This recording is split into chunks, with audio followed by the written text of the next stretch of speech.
আসসালামু আলাইকুম সুপ্রিয় শিক্ষার্থীগণ, গ্রুপের এই স্পেশাল ক্লাসে আপনাদেরকে স্বাগতম। এই স্পেশাল ক্লাসে আমি প্রণয়নের অল্প কিছু বিষয় দেখাবো। কিছু কোশ্চেন আছে আর একটা প্রশ্নের সাথে, কিছু কোশ্চেন্স আছে যে এই কোশ্চেন্সগুলোর অন্য এই জাতীয় কোশ্চেন্সগুলোর সাথে সিমিলারিটিস আছে। আশা করি এগুলো আপনাদের কাজে আসবে।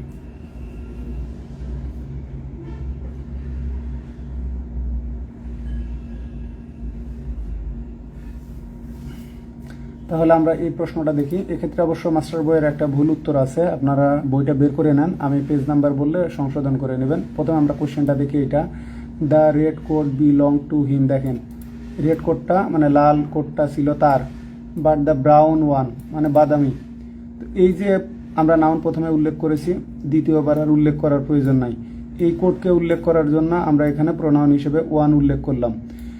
তো আমরা নাউনের পরিবর্তে কি করি?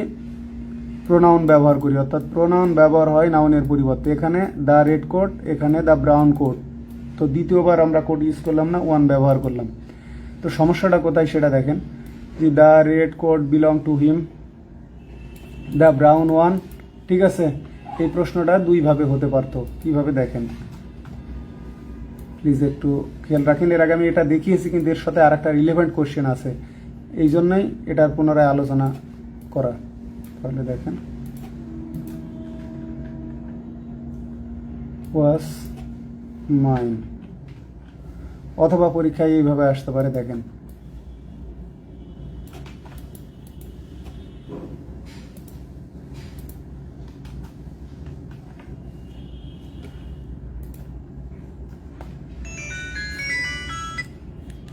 the red coat belong to him, the brown one to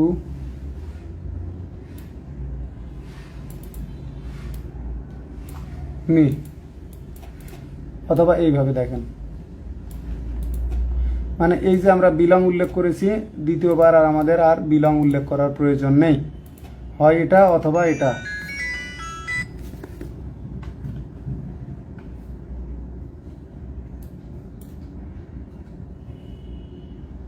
তাহলে দেখেন, the red coat belong to him, আমরা এইভাবে বলতে পারি the red coat belong to him and the brown one মানে ব্রাউন কোট, ঠিক আছে, টু মি।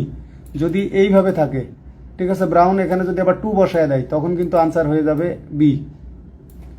এখানে দেখেন, যদি আমরা বি ভার্ব ব্যবহার করি, এর কারণটা দেখেন, কারণটাও আমি আপনাদেরকে দেখাচ্ছি।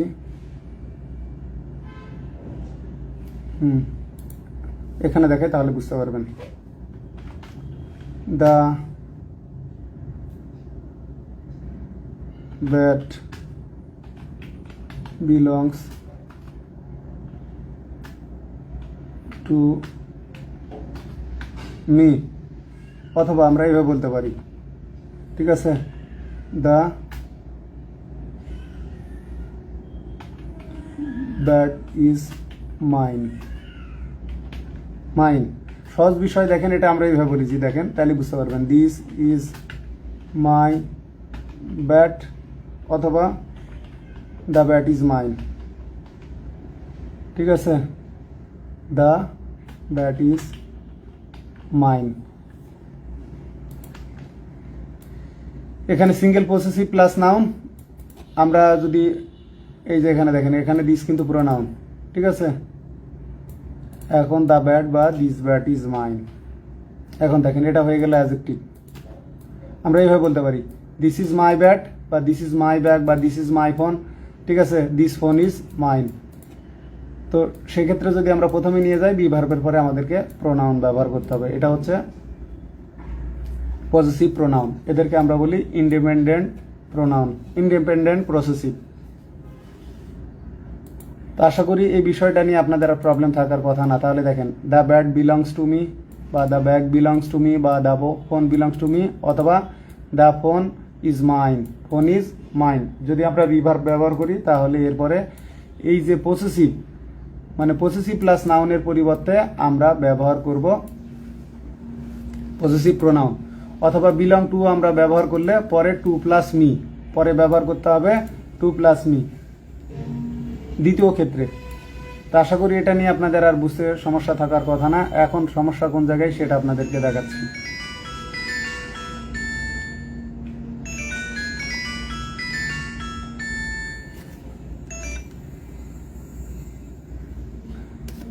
তাহলে এটা নিয়ে আর প্রবলেম হবে না আপনাদের, যে দ্য রেড কোট, ঠিক আছে, belong to him and the brown one was, ঠিক আছে, মাইন। আনসার এইটা সি। কিন্তু যদি আমরা এখানে টু ব্যবহার করি, এই যে যদি এখানে ওয়াসের পরিবর্তে টু থাকে, দ্য ব্রাউন ওয়ান টু, তখন হবে মি, মানে বিলং টু মি। দেখেন, belong to them, belong to them, এটা কিন্তু আলোচনা করা হয়েছে, কিন্তু তারপরে এর সাথে একটা প্রশ্নের সিমিলারিটিজ আছে, তার কারণে দেখানো। আমি আবার দেখাচ্ছি, তাহলে বুঝতে পারবেন। এই যে দেখেন, এখানে দেখেন, the first half of the game, the first half of the game belong to us, মানে কি খেলার প্রথমার্ধ আমাদের ছিল, মানে আমরা আধিপত্য বিস্তার করেছিলাম। দ্য সেকেন্ড হাফ, পরে কিন্তু আর এই যে বিলং টু লাগলো না, সেকেন্ড হাফ, ঠিক আছে, টু দেম, মানে দ্বিতীয় অর্ধ তাদের ছিল। অথবা এটা এইভাবে হতে পারতো, ইজ দেয়ার্স, ইজ দেয়ার্স, এখানে যদি ইজ করে দেয়, সাপোজ এখানে ইজ করে দিল বিলং, তাহলে ওয়াস, এখানে যদি ওয়াস করে দিল, তখন এখানে কিন্তু আনসার হবে দেয়ার্স। প্রশ্নকর্তা একটু চালাক হলে এইভাবে করতে পারে, তখন কিন্তু আনসার হয়ে যাবে বি। এই যে দেখেন, তখন আনসার হয়ে যাবে বি। এই বিষয়টা মাথায় রাখবেন। তাহলে দেখেন, the first of the game belong to us, the second have to them, প্রথম অর্ধ আমাদের। তাহলে দ্বিতীয়বার যদি আমরা এখানে ওয়াজ ব্যবহার করি, তাহলে হতো এখানে দেয়ার্স। এই বিষয়টা মাথায় রাখবেন। এখন এটা বলার কারণ, যেটা আমি আপনাদেরকে দেখাবো, এই যে প্রশ্নটা আমি অবশ্য ভুল রাখছিলাম মাস্টারে, আপনারা প্লিজ সংশোধন করে নেন। 21 সালের এডিশনের 174 নাম্বার প্রশ্ন, 20 সালের হলে একটু কষ্ট করে খুঁজে নেন, এটা পেজ নাম্বার 1082। দেখেন 1082, প্লিজ এটা ঠিক করে নেন। বইটি আমার, নোটটি তোমার, I own the book, you own the note, এটাও রাইট। কিন্তু বিষয়টা এই যে একবার ওন, দ্বিতীয়বার ওন, রিপিটেশনটা ভালো লাগে না, আক্ষরিক হয়ে গেছে। ইডিওমেটিক হওয়া উচিত ইংরেজি ভাষা। দেখেন, the book is own by me, ঠিক আছে, এখানে ভুল কোথায়? এখানে দেখেন, দ্য বুক, এই ইজ ওন্ড, এই প্যাসিভ করার এর দরকার নাই, আর এখানে পাস্ট পার্টিসিপল লাগবে, তাহলে এটা ঠিক আছে। The note is yours. দেখেন, this book is belongs to me, এখানে ভুলটা কোথায়? দেখেন, এখানে বিলংস, ইজ বিলংস করছে, ইজের পরে আবার বিলংস হয় না। দ্য নোট বিলংস টু, এটা এমন হতে পারতো, the book belongs to me, the note belongs to you. যদি এখানে ইজ না থাকতো, তাহলে সি নাম্বারটাকে আমরা সঠিক নিতে পারতাম। আমি এটা নিয়েছিলাম এই যে কারণে, যে আই ওন দ্য বুক, আমি বইটার মালিক, তুমি নোটটার মালিক। আসলে মালিকানা এখানে বোঝানোর চেয়ে এটাই, যে কার অধিকারে, যে বইটা আমার, এই জন্য এটাই most appropriate. The book belongs to me, the note is yours, অথবা the note is to you, এইভাবে হতে পারে। দেখেন, the book belongs to me, the note to you, the note to you.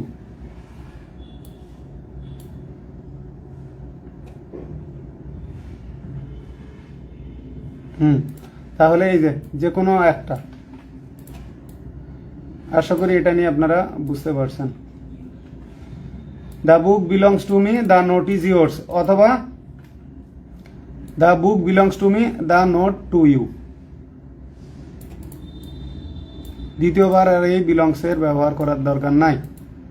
কারণটা হচ্ছে, কারণটা দেখাই, দেখেন, দ্য বুক, বইটা আমার, বিলংস টু মি, মানে বইটা আমার, ঠিক আছে, অথবা the book is mine, the book is mine, বইটা আমার। বইটা, এটা মানেও বইটা আমার, এটা মানেও বইটা আমার, ঠিক আছে। The book belongs to me, বইটা আমার, অথবা দ্য বুক ইজ মাইন। তাহলে কি বললাম, এটা দুইভাবে অনুবাদ হতে পারে, the book belong to me, the note is yours, অথবা the book belongs to me, ঠিক আছে, the note to you, the note to you, মানে বিলংস টু ইউ। দ্বিতীয়বার আর আমরা বিলংস উল্লেখ করলাম না, এই বিলংসকে আর রিপিট করলাম না। তাহলে প্লিজ এই আনসারটা আপনারা ঠিক করে নেন। আনসার এ দেওয়া ছিল, এর সে ডিটা মোস্ট অ্যাপ্রোপ্রিয়েট।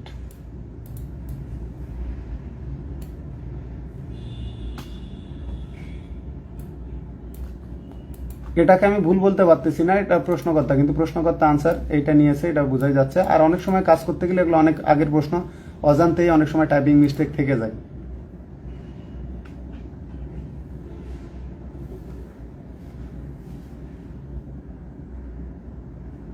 তাহলে প্লিজ আনসারটা এটা করে নেন। আর পাশাপাশি নোট দিয়ে রাখেন the book belongs to me, the note to you, অথবা oblique the note to you, এরকম একটা নোট দিয়ে রাখেন, তাহলে ভবিষ্যতে কাজে আসবে। এবারে আরেকটা প্রশ্ন দেখায় আপনাদেরকে, তাহলে আরো সুবিধা হবে।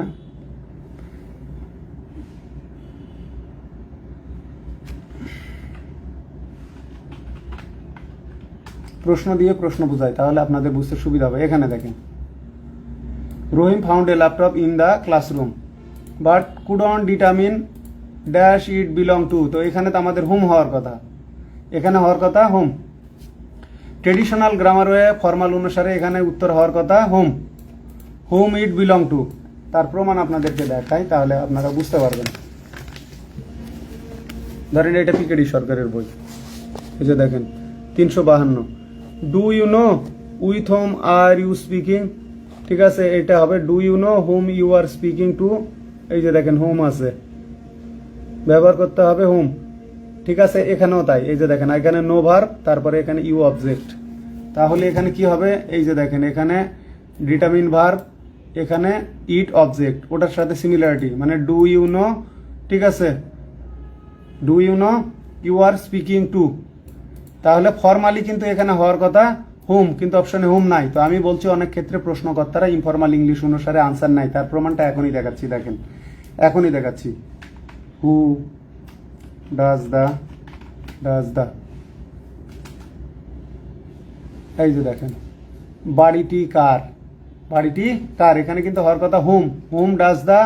ঠিক আছে, হাউস বিলং টু, অথবা এটা এইরকম হওয়ার কথা to whom does the book belong, অথবা এই টুটা সামনে চলে আসবে, এখানে টু হবে, এই টুটা আসবে সামনে, যে to whom does the book belong. অথবা যেহেতু আমরা প্রশ্ন করার ক্ষেত্রে এই জন্য এখন ইনফর্মাল ইংলিশে, মডার্ন স্ট্যান্ডার্ড ইংলিশে আমরা হুমের পরিবর্তে হু ব্যবহার করি। একটা বিষয় আপনাদেরকে বলে রাখি, স্পোকেন ইংলিশে এখন কোনো হুমের ব্যবহার নাই।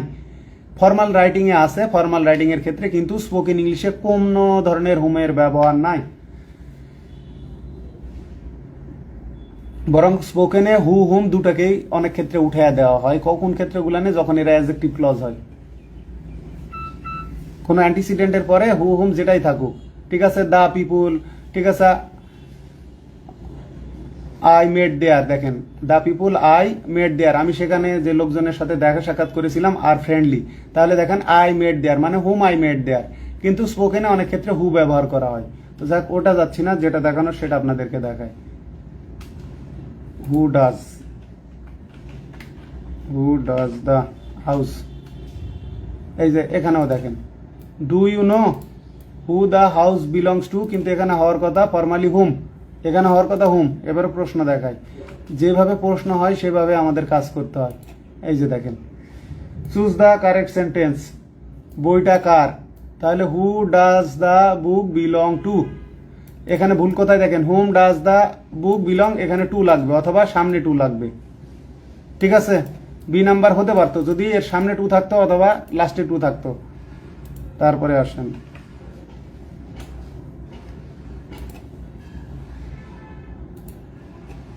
গেল। এবারে বাড়িটা কার, এই যে দেখেন to whom does the house belong to, এখানে দুইবার টু ব্যবহার করছে। যদি আমরা এ টু বাদ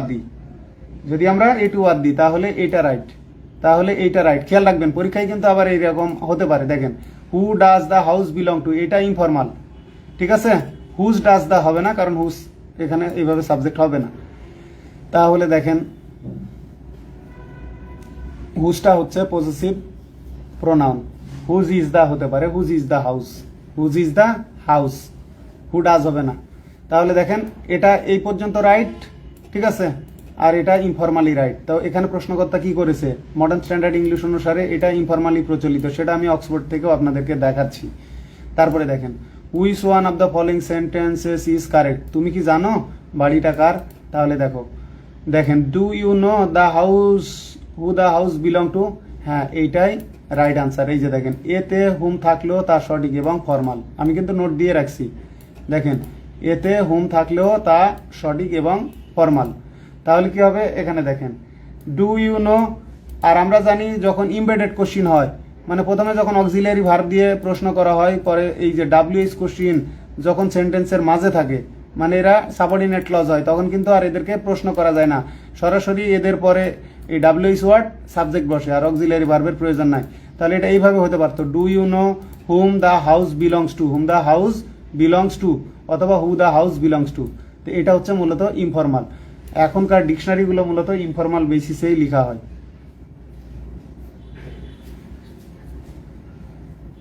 এখানে দেখেন ডু ইউ নো, ঠিক আছে, হু দ্য হাউস বিলং, এখানে কিন্তু বিলংস হবে। এখানে দুইবার ব্যবহার করছে, দেখেন do you know to whom the house belong to, এই টু যদি বাদ দেন, যদি এই টু বাদ দেন, তাহলে এটা আরো formal, do you know to whom the house belongs, to whom the house belongs, এটাও রাইট। এবং এটাও হতো যদি এখানে ডাজ না থাকতো, তখন এখানে লাগবে এস, জি do you know whom the house belongs to, অথবা do you know to whom the house belongs, পরে কিন্তু আর টু লাগবে না, এই টু যদি সামনে থাকেই। তো এই বিষয়গুলো কিন্তু জানার প্রয়োজন আছে। এবারে আমরা অক্সফোর্ডে দেখে নিই।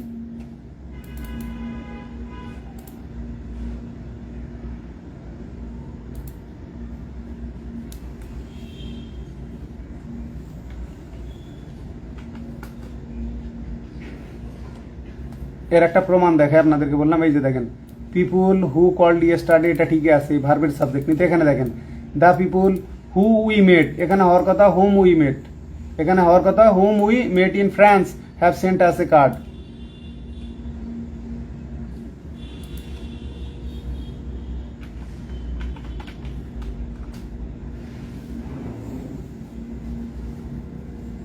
এই যে দেখেন belong to, who does this was belong to. ডিকশনারিগুলোতে এখন ইনফর্মাল ইংলিশই বেশি পাবেন, যদি ফর্মাল হয় সেক্ষেত্রে অনেক ক্ষেত্রে নোট দিয়ে রাখে। ডিকশনারিগুলোতে উদাহরণগুলো মূলত ইনফর্মাল ওয়েতেই দেওয়া থাকে।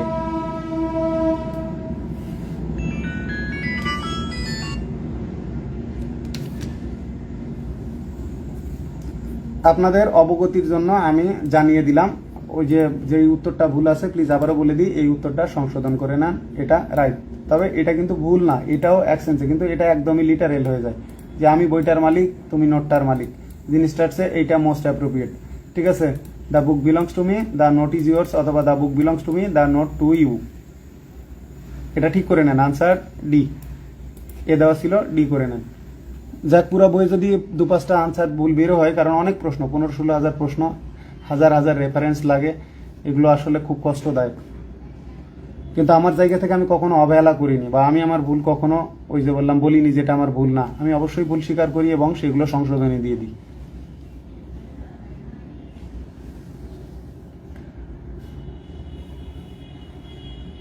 তাহলে আশা করি এরপরে আপনাদের এই বিষয়টা নিয়ে আর জড়তা থাকবে না। সবসময় একদম ফর্মাল রুলস অনুসারে যে প্রশ্ন হয় তা কিন্তু না, সেটার প্রমাণ আপনাদেরকে দিয়ে দিলাম। তাহলে কি হচ্ছে, ঠিক আছে, এটার answer who does the house belong to, ডিকশনারিতে আছে ওয়াজ, তা একইভাবে, এবং বিস্তারিত আলোচনা করেও দিলাম, এবং ওই প্রোনাউনের সাথে আলোচনাও করে দিলাম।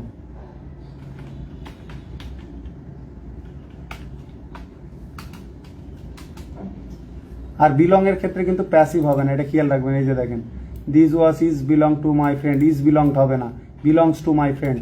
এই যে ইজ বিলং এর স্থলে বিলং, যে আমার বন্ধুর ছিল এই ঘড়িটা, অথবা আমার বন্ধুর এই ঘড়িটা। বিলং এর প্যাসিভ অথবা কন্টিনিউয়াস টেন্স হয় না, এটা মাথায় রাখবেন।